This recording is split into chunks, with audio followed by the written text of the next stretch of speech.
Major शिकलेलो आहोत. Variety सगळ्या व्हरायटी मी तुमच्या समोर ठेवल्या होत्या. त्या व्हेरायटीला आधारून आता आपल्या समोर काही प्रॉब्लेम्स असणार आहेत. आता हे जे प्रॉब्लेम्स आहेत हे तुम्हाला फिजिक्स सारखे वाटणार आहेत, कारण इथे भरपूर जो आहे ते क्वेश्चन थेरॉटिकल फॉर्मॅटमध्ये असतात. मग आपल्याला जितका जास्त डाटा प्रॉपरली घेता येईल तितकं ॲक्युरेटली आपण हे आन्सर सोडवू शकतो. बघा केअरफुल लक्ष द्या, मी क्वेश्चन रीड करतोय. A stone is dropped into quite lake and waves in the form of circles are generated. Careful लक्ष द्या. Stone is dropped in a lake and waves in the form of circles are generated. मग given मध्ये सर्वात पहिल्यांदा तुम्ही तुमची geometry लिहायची आहे, म्हणजे आपल्याला प्रॉब्लेम सोडवायला सोपा होतो. जॉमेट्री काय तुमची सर्कल आहे. मग सर्कल जर तुमची जॉमेट्री असेल तर तुम्हाला सर्कलशी रिलेटेड सगळे फॉर्म्युले चांगले माहिती पाहिजे.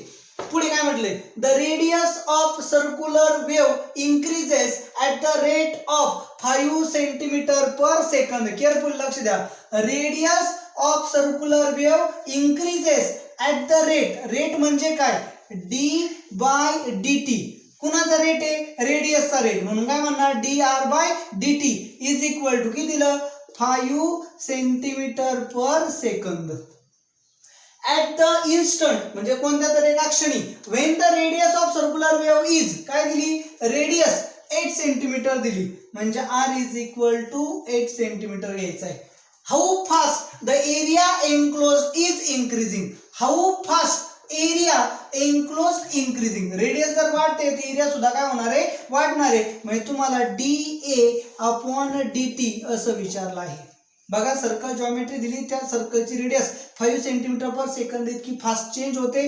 आता रेडियस 8 सेंटीमीटर असताना एरियाचा रेट विचारला. एकदम सिंपल क्वेश्चन आहे. रेडियसचा रेट तुम्हाला दिलेला आहे आणि एरियाचा रेट विचारलाय कधी, वेन रेडियस इज 8 सेंटीमीटर. मग जॉमेट्री जर सर्कल आहे तर तुम्ही लगेच पहिल्यांदाच काय म्हणायला पाहिजे, we know area of a circle. काय फॉर्म्युला एरिया ऑफ सर्कलचा, area is equal to pi r square. मला काय करणार, differentiate with respect to t. T म्हणजे time. Therefore D A upon D T is equal to pi constant आहे तसाच into आरचा derivative किती, 2r upon D R by D T.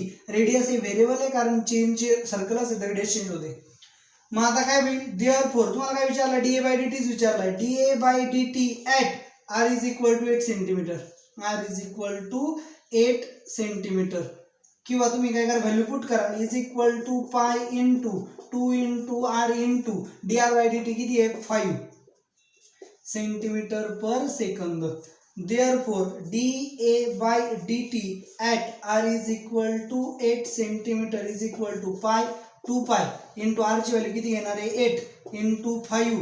आता इथं आर किती, centimetre, centimetre into 5 centimetre per second म्हणजे किती, 2 पाय. 8 45 बघा का, 8 into 5 40, 8 5 40 into 2 80 pi, 80 pi centimetre into centimetre, centimetre square per second.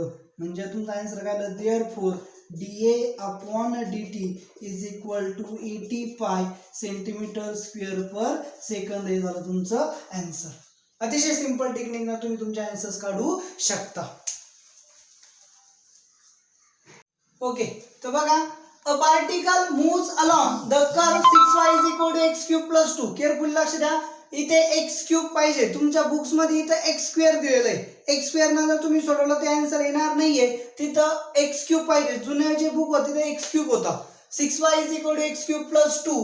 Find the point on the curve at which y coordinate is changing 8 times as fast as x coordinate. Careful लक्षात, तुम्हाला काय दिलेली आहे, कर्व दिली. मग तुम्ही काय म्हणणार, वी हॅव काय आपल्याकडे curve 6y is equal to x cube plus 2. काय करायचं, find the points on the curve. ह्या कर्व वर जे तुम्हाला पॉइंट फाइंड करायचे, कसे, at which y coordinate is changing. Change कसं काढतो आपण, d by dt. y coordinate म्हणजे dy by dt is equal to 8 times म्हणजे 8 into as fast as x coordinate change. x coordinate म्हणजे किती, dx by dt. हे तुम्हाला काय आहे, गिवन आहे. मग आपण याला काय म्हणूया, इक्वेशन स्टार म्हणूया. एकदम सिंपल कॉन्सेप्ट आहे. प्रॉब्लेम जो आहे थेरॉटिकल असल्या कारणाने एकदम केअरफुली रीड करायचे. तुम्हाला कर्व दिलेली आहे आणि त्या कर्व वरती तुम्हाला पॉईंट फाइंड करायचे. तर पॉईंट कसे फाइंड करायचे आहेत, तर त्या पॉइंटला वाय कोऑर्डिनेट चेंज होण्याचा रेट हा 8 टाइम्स पाहिजे. कुणाचे, तर एक्स कोऑर्डिनेट चेंज होण्याच्या रेट पेक्षा. म्हणजेच dy by dt is equal to 8 into dx by dt. मग मी स्टारला डिफरन्शिएट करतो. Differentiate star with respect to t. Differentiation नेहमी विथ रिस्पेक्ट टू t करायचं. मग काय होईल, देअरफॉर 6 कॉन्स्टंट असतात. y चा डेरिव्हेटिव्ह किती, dy by dt is equal to x cube चा डेरिव्हेटिव्ह किती, 3x square into dx by dt. 2 constant, derivative काय येईल 0. 3 नाही तर डिवाइड केला किती राहिला 2. dy by dt is equal to x square into dx by dt. आपल्या dy बाय dt ची व्हॅल्यू माहिती आहे, ती रिप्लेस करतो. So 2 in 8 dx by dt is equal to x square dx by dt. dx by dt काय आलं, cancel. therefore x square is equal to 16. therefore x is equal to plus or minus 4. x coordinate कुठे आला, ह्या curve वरती. मग काय म्हणणार, put x is equal to 4 in star म्हणजे किती होईल, 6y is equal to 4 cube plus 2. 4 cube म्हणजे किती, 64.